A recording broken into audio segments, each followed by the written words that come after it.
मी आमच्या पोरांना मोठी स्वप्न दाखवली नाही, त्यांना त्यांच्या जगण्याची कला शिकवली नाही. फक्त मार्क कर, कुठेतरी नोकरी लाग, ह्याच्या मागे लाग, त्याची चिठ्ठी आण, बँकेत तरी लागलं पाहिजे, पतसंस्थेत तर चिटकलं पाहिजे. शिक्षणाचा अर्थ एकमेव नोकरी मिळाली पाहिजे एवढाच सांगितला.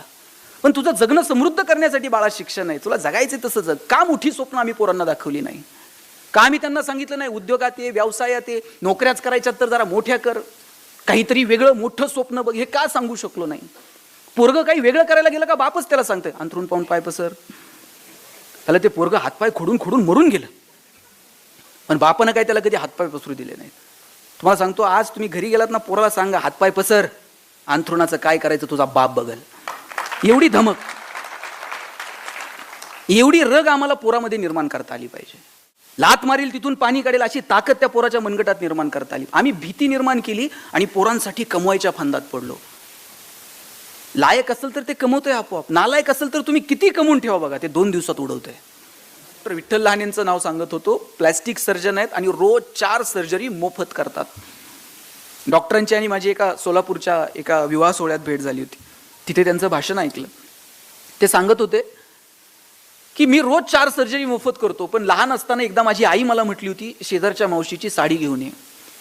मी शेजारच्या मावशीची साडी आणली आणि आईला आणून दिली. आईनं 4 दिवसांनी घडी घालून धुवून दिली आणि सांगितलं नेऊन दे. मी नेऊन दिली. आईला विचारलं, आई शेजारच्या मावशीची साडी का मागितली? आई म्हटली लग्नाला जायचं होतं आणि लग्नाला घालून जावी अशी एकही साडी माझ्याकडे नव्हती, म्हणून शेजारच्या मावशीची आणली. टचकन डोळ्यात पाणी आलं की आपल्या आईकडे लग्नाला घालून जावी अशी एकही साडी नसावी. मोठं व्हायचं, खूप पैसे कमवायचे, आईला रोज नवीन साडी घालता आली पाहिजे. डॉक्टर झालो, पैसे मिळायला लागले, आज माझी आई रोज नवी साडी घालू शकते. पण एक दिवशी रस्त्यानं जाताना एक मुलगी पाहिली, तिचे 2 ओठ फाटलेले होते. तिचं लग्न जमत नव्हतं. तिचं लग्न जमत नाही हे दुःख त्या मुलीला विचारण्यापेक्षा तिच्या बापाला किंवा भावाला विचारावं. मी त्या मुलीला हॉस्पिटलला बोलवलं आणि सांगितलं तुझ्या वडिलांना पाठवून दे, आपण सर्जरी करू. दुसऱ्या दिवशी वडील आणि भाऊ आले आणि सांगितलं प्लॅस्टिक सर्जरी करूयात. वडील म्हटले एवढे पैसे नाहीत साहेब, हे सर्जरी बिर्जरी नटनट्यांची कामं, आमच्याकडे कुठून आले एवढे पैसे? मी म्हटलं पैसे लागत नाहीत, तुम्ही फक्त या. मला माझ्या आयुष्यातला अर्धा 1 तास फक्त ऑपरेशनसाठी खर्च करायचा होता, बाकी काही नाही. तो अर्धा 1 तास खर्च करायचं ठरवलं, मोफत ऑपरेशन केलं. पोरगी सुंदर दिसायला लागली. 6 महिन्यांनी लग्न जमलं. भाऊ पेढे घेऊन आला. एका हातात पेढा होता आणि दुसऱ्या हातात आयुष्यातली सगळी प्रॉपर्टी होती. ही सगळी प्रॉपर्टी त्या पेढ्याच्या समोर खुजी वाटायला लागली आणि ठरवलं रोज 4 तरी पेढे कमवायचे. डॉक्टर सांगत होते माझे वडील 90-92 वर्षांचे आहेत, पण असं तरुण पोराला लाजवेल असं हवेत तर चालत असतात. वडिलांना विचारलं बाबा एवढ्या हवेत का चालता?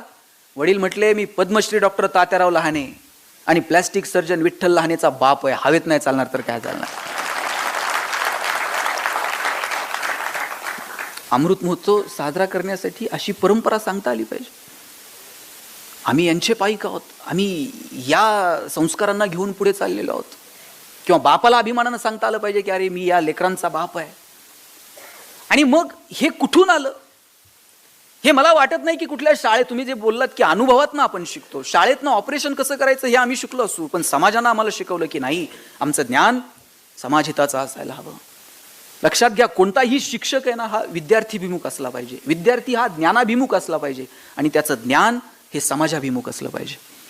त्याचं ज्ञान जर समाजाभिमुख नसेल तर त्या ज्ञानाचं करायचंय काय? आणि ज्ञानाचा अर्थ हा शेवटी केवळ आणि केवळ उदरनिर्वाहाशी जोडलेला असेल तर जगात कुणीच उपाशी राहत नाही. जगात प्रत्येक जण आपापलं मिळेल तसं पोट भरतोच की.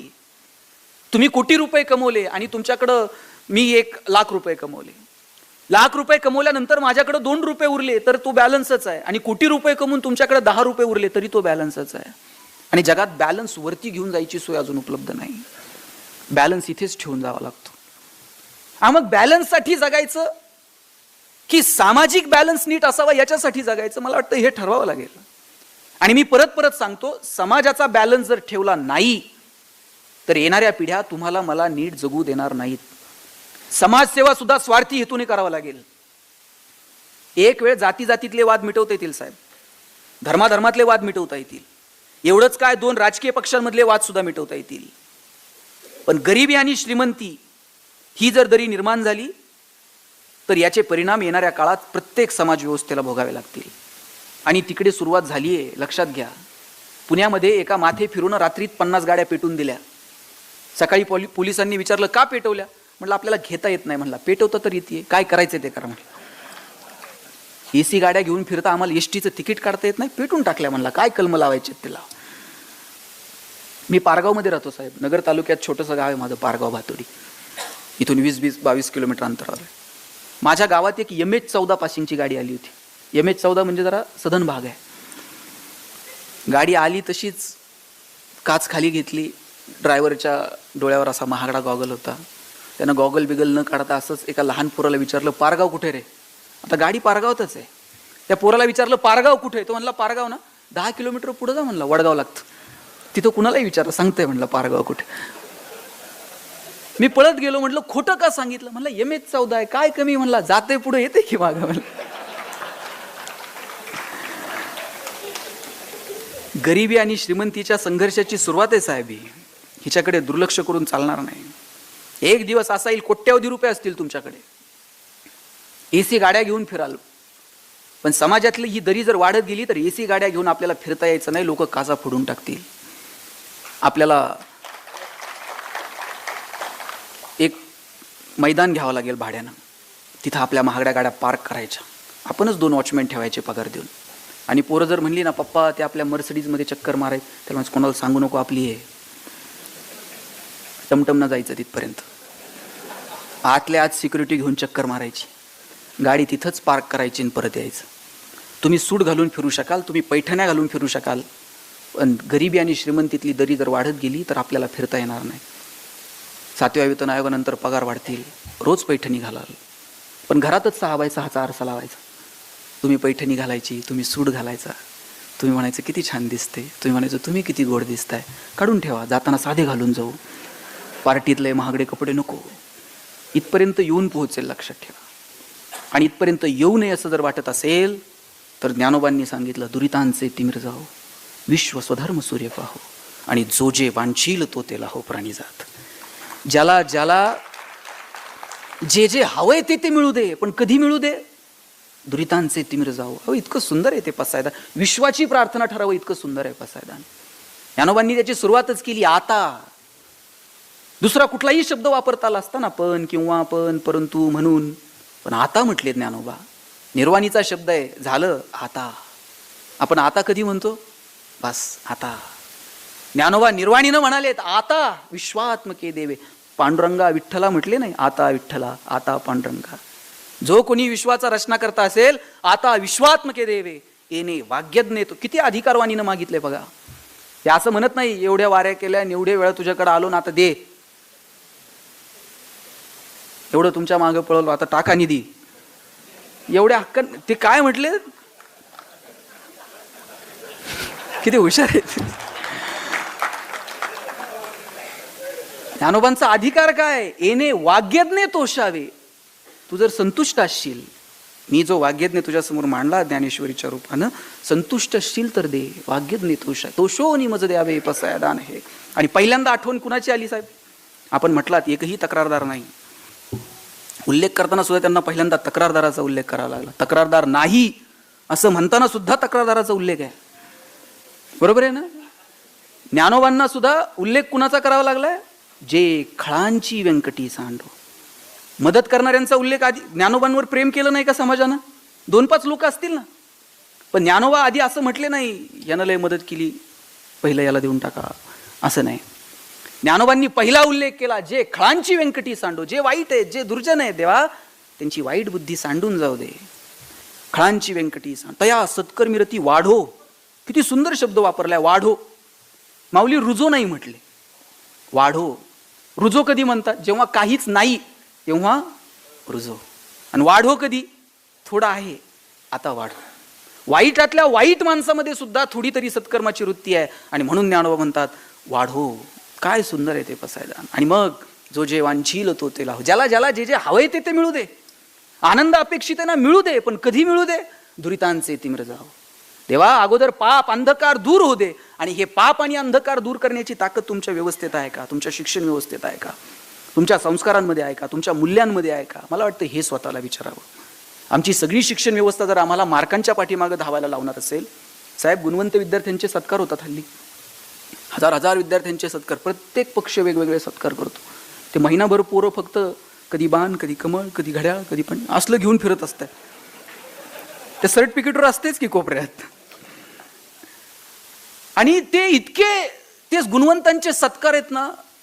आणि त्यात मी एका सत्काराला गेलो होतो, तिथं असे 90च्या पुढच्या 3 रांगा होत्या, 80 ते 90 मध्ये 10-20 रांगा होत्या, आणि 60-70 वाल्यांच्या 50 रांगा होत्या. आता ज्यांना 90 पेक्षा जास्त आहेत ना, ते अशा ITत बसले होते राजू शेठ, एकदम खुश, आपण 90च्या पुढे आहोत. 80 ते 90 मधले एकदम टेन्शन मध्ये होते. म्हणजे त्यांच्या विचाराची अवस्था नेमकी युती होईल का, इकडे जाऊ का, अशी जी दोलायमान अवस्था आहे ना, नेमकं इकडं अशा अवस्थेत ते 80 ते 90 मधले होते. आणि मागे जे 60-70 वाल्या 50 रांगा होत्या ना साहेब, ते 90 वाल्यांपेक्षाही खुश होते. त्यांना व्हायचे ते होऊ द्या, आता काहीच आपल्या हातात होते, अजून महिनाभर तर काही कळत नाही. ते शेवटची जी रांग होती ते खुश होते, 80 ते 90 मधले टेन्शन मध्ये आणि 90च्या पोटचे खुश. आता 80 ते 90 मधले जे पालक होते त्यांना म्हटलं, तुम्ही काय एवढे नाराज आहात? ते म्हणले, पोरानं पार मथुरा पाण्यात घातली. म्हटलं काय केलं? म्हणजे त्याला महिनाभर आधी सांगत होतो, जरा जास्त अभ्यास कर, जास्त अभ्यास कर. आता 90च्या रांगेत बसलं असतं की नाही. म्हटलं केलं काय? म्हटलं काय करणार, मार्क नाही पडले हो नीट. म्हटलं किती काय? म्हणजे काय सांगायसारखे सुद्धा नाही. म्हटलं काय तर आकडा असेल. म्हटलं ते 89 पॉईंट समथिंग काहीतरी आहेत त्याला. आता त्या मुलाला 89% मार्क पडले, याचा आनंद पालकांना नाही, पण 90 मिळू शकले नाही त्याचं मात्र दुःख आहे. मग मी दोघा नवरा बायकोला विचारलं, तुम्हाला 10वीत किती होते? मुळे साहेब, आश्चर्य असे, दोघा नवरा बायकोंच्या मार्काची बेरीज केली तरी 90 होत नव्हती.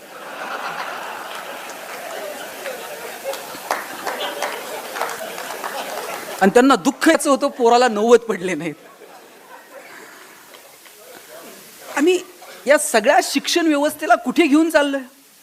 कॉमर्समध्ये ग्रॅज्युएट झालेल्या पोराला बँकेत डीडी काढता येत नाही, मराठीत ग्रॅज्युएट झालेल्या पोराला शुद्ध नीट मराठीत बोलता येत नाही, इंग्रजीत ग्रॅज्युएट झालेल्या पोराला स्वतःचा बायोडाटा इंग्लिशमध्ये लिहिता येत नाही. कुठे घेऊन चाललोय आम्ही या सगळ्या व्यवस्थेला? नॉस्कॉम कमिटीचा रिपोर्ट होता, in future 75% engineers will be permanently unemployed, 90% plain graduates will be permanently unemployed. नोकऱ्याच मिळणार नाहीत. 90% प्लेन ग्रॅज्युएट, इंजिनियर्स 75%, नोकऱ्याच नाहीत. का नाहीत? ते आम्ही शिकलो नाही. आम्ही फक्त आणि फक्त मार्कांच्या पाठीमागे धावत राहिलो. मार्क कसे मिळतील? समाजात नवीन नवीन काय घडतंय? जपान उद्ध्वस्त झालं पण परत ताटमानेने उभं राहिलं. कुणाच्या जोरावर राहिलं? तिथल्या लिंबू टिंबू पोरांच्या जोरावर जपान उभं राहिलं. दुबईमध्ये काय होतं? तेलाचे पैसे होते पण proper utilization of the resources. आज काय? जगातला सगळ्यात बिझिएस्ट एअरपोर्ट दुबईचा आहे, जगातला सगळ्यात प्रॉफिएस्ट मॉल दुबईचा आहे. आम्ही आमच्या पोरांना मोठी स्वप्न दाखवली नाही, त्यांना त्यांच्या जगण्याची कला शिकवली नाही. फक्त मार्क कर, कुठेतरी नोकरी लाग, ह्याच्या मागे लाग, त्याची चिठ्ठी आण, बँकेत तरी लागलं पाहिजे, पतसंस्थेत तर चिटकलं पाहिजे. परवा निमसे सर भेटले होते एका कार्यक्रमात. लखनौला कुलगुरू असताना 123 जागांसाठी लाखो पोरांनी अर्ज केले होते शिपाई पदासाठी, आणि त्याच्यामध्ये हजारो पोरं PhD होल्डर होते. कुठे घेऊन चाललोय आम्ही सगळ्या शिक्षण व्यवस्थेला? म्हणजे आम्ही, आणि याच्यात पोरांची चूक नाहीये, पालक म्हणून तुमची माझी चूक नाहीये का? आपण शिक्षणाचा अर्थ एकमेव नोकरी मिळाली पाहिजे एवढाच सांगितला. पण तुझं जगणं समृद्ध करण्यासाठी बाळा शिक्षण आहे, तुला जगायचं तसं जग. का मोठी स्वप्न आम्ही पोरांना दाखवली नाही? का आम्ही त्यांना सांगितलं नाही उद्योगात ये, व्यवसायात ये, नोकऱ्याच करायच्यात तर जरा मोठ्या कर, काहीतरी वेगळं मोठं स्वप्न बघ, हे का सांगू शकलो नाही? पोरगं काही वेगळं करायला गेलं का बापच त्याला सांगतोय अंथरून पाहून पाय पसर. त्याला ते पोरगं हातपाय खोडून खोडून मरून गेलं, पण बापानं काय त्याला कधी हातपाय पसरू दिले नाहीत. तुम्हाला सांगतो, आज तुम्ही घरी गेलात ना, पोराला सांगा हातपाय पसर, अंथरुणाचं काय करायचं तुझा बाप बघल. एवढी धमक, एवढी रग आम्हाला पोरामध्ये निर्माण करता आली पाहिजे. लात मारील तिथून पाणी काढेल अशी ताकद त्या पोराच्या मनगटात निर्माण करता आली. आम्ही भीती निर्माण केली आणि पोरांसाठी कमवायच्या फंदात पडलो. लायक असेल तर ते कमवतोय आपोआप, नालायक असेल तर तुम्ही किती कमवून ठेवा बघा, ते 2 दिवसात उडवतोय. त्याच्यामध्ये कमवण्याची रग, त्याच्यामध्ये कमवण्याची लायकी